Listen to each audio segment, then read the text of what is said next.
Hello, my name is Philippe, and today I'm very excited to present to you the assembly project. First, let's get started with some terminology. So in this presentation, when we talk about a news source, we mean a specific news organization producing news articles. A news story will refer to an event that happens at a specific time, which is covered by multiple of these news sources. And a news article is a single text document produced by one news source that covers one of these news stories. At a high level, what we're trying to do is help end users who are trying to get access to information from many sources about a common story simultaneously. The example event that we're going to talk about today is the inflation that occurred in late 2022 and in 2023 as well. The different sources might overlap in some of the content that they talk about, for instance, the basic facts or describing of the main event. However, they'll also each bring a unique perspective in terms of their coverage of this event. And this is what we call the news coverage diversity. And what we want to do is help a reader easily access this full picture of the full coverage diversity while minimizing the search and the redundant reading. And the idea that we have is, what if we use questions as an analysis tool to surface the coverage diversity? So given a group of documents like this, one question can help align all the documents on a particular issue and surface the coverage diversity. So for instance, if we ask, will there be a recession in 2023? One source might say yes, one source might say no, one source might say maybe, and some sources might choose not to answer. We have a paper at EMNLP, which is an NLP conference, on how to generate the Discord questions and how to extract the answers from collection source and then consolidate the answers semantically. If you're interested in the NLP aspects here, I really recommend you read our EMNLP paper. The big question we focus here in the Sky paper is, once we have the Discord questions, how do we integrate them into a news reading interface? And as you can imagine, this is really non-trivial. So in this paper, we've proposed three interface designs: the annotated article, the recomposed article, and the question grid. So we're first going to go over each one in detail, and then we will explain the two usability studies we did to understand the strengths and weaknesses of each interface. So first, the annotated article. We first start with a single basis article. And then what we do is we insert annotations. So here are these gray boxes in the midst of the article. So for instance, you can imagine this article about inflation. This article at some point talks about how it can impact your budget. We know that this is an answer to a Discord question we have: who does inflation affect? And so we append after this paragraph, who does this inflation affect? And then we also include all the other answers from the other sources. And a user could choose to click on any of these blue links here to open that particular article. The second interface is the recomposed article. So we first start with a summary here in the gray box, followed by question, and then all the answers provided by the different sources for that particular question. And the article is composed algorithmically. More details on the algorithm are in the paper. And then finally, in the question grid interface, instead of following textual document format, we adopt a grid structure. Each question that we have corresponds to a row, and each source corresponds to a column. For any given question source pair, you can hover over that item in the grid and see how this particular source answered a particular question. We also included two baseline interfaces in our evaluation. The first one is what we call the single news article, or news article in short. In this case, we just pick a single source without having access to any of the other sources. This baseline is important because it helps us establish how much coverage diversity there is for users who read from only a single source. In the second baseline, which we call the headline list, the user is presented with a list of headlines in a random order, and the user can click on any of the headlines to read the full article. This is intended to imitate the news aggregator interfaces, such as Google News or Yahoo News, where you can click, for instance, in Google News on full coverage and get access to the full list of headlines.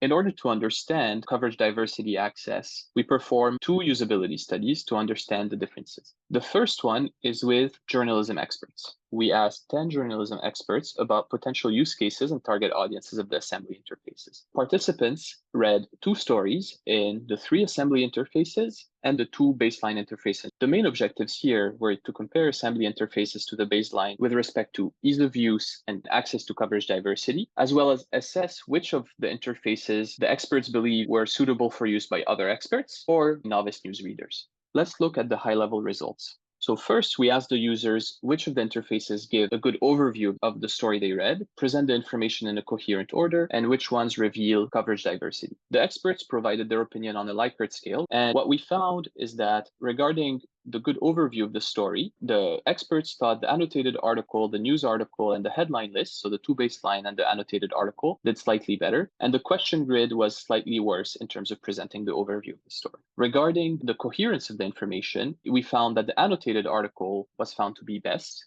And then the two baselines were slightly higher than the two more advanced recomposed article and question grid. Finally, when it comes to coverage diversity, we found that our three interfaces with Discord questions were higher rated on average and seemed to present coverage diversity better than the two baseline interfaces. However, the single news article was rated much lower compared to the headline list. Most experts believe that all interfaces would be usable by other media experts like themselves. However, as you can see here on the right, things deteriorate with the more advanced Discord question interfaces, where the baseline and the annotated articles were thought to be usable by novice readers mostly. However, the recomposed article was thought to be less usable, and then the question grid was thought to not be usable by novice readers. To summarize the findings, the experts found that the assembly interfaces all successfully highlight coverage diversity when compared to the baseline interfaces, and that the two more advanced interfaces are likely to be too complex for novice readers and are expected to be more useful in the professional scenario, whereas the other three interfaces, the two baseline headline list, news article, and the annotated article, are likely to be usable by even novice news readers. So this leads us to our second study with novice news readers. So in this study, we focused on comparing the two baseline interfaces to the annotated article. And here, the research question being with novice news readers is slightly different. What we are focused on is to find out whether the annotated article interface can help improve access to coverage diversity in a realistic news reading scenario for novice news readers. And the big challenge here that you might be thinking of is, how do we realistically measure access to news coverage diversity? So we designed a news reading exercise, and we implemented this exercise with 95 crowd worker participants. Here's the interface on the right of the reading exercise that we came up with. At a high level, we expected the reader to be in this two-column interface, where on the left, they would be assigned one of the three interfaces that we're testing. And then on the right, they would have 4 open-ended comprehension questions. The participants were given 6 minutes to read through the content and at the same time answer some of these questions. In particular, they were asked to answer the question with bullet point format to have them produce as many aspects to all of the open-ended questions that we provided.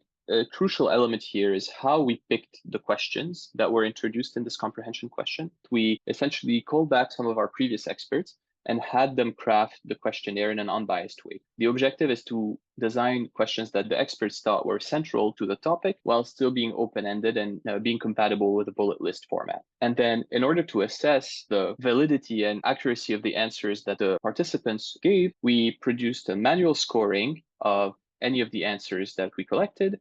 So the question is, when users use the annotated article rather than the headline list or a single news article without annotation, does it lead to higher questionnaire scores? So we found that the average score does go up from reading a single news article to headline list from on average 0.96 to 1.37.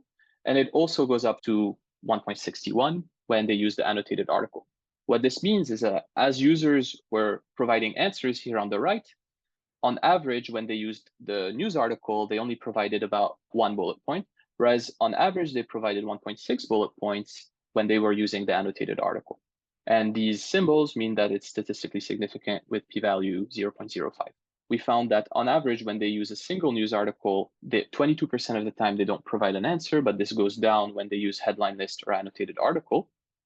They receive a score of 0, meaning that either they did not answer or they provided an incorrect answer. You can see here 36% of the time in the news article, 20% of the time with headline list, and then only 15% of the time with annotated article. And then they receive a score of 2 or more, meaning that they were able to provide at least 2 aspects of the answer when answering questions, 22, 39, and 48% of the time. What this means at a high level is that when the participants were using the annotated article, they more often provided answers, they more often provided multi-aspect answers, and they less often answered the questions incorrectly. So the paper has a lot more details. This was just kind of a high-level idea of the evaluation that we proposed for our interfaces.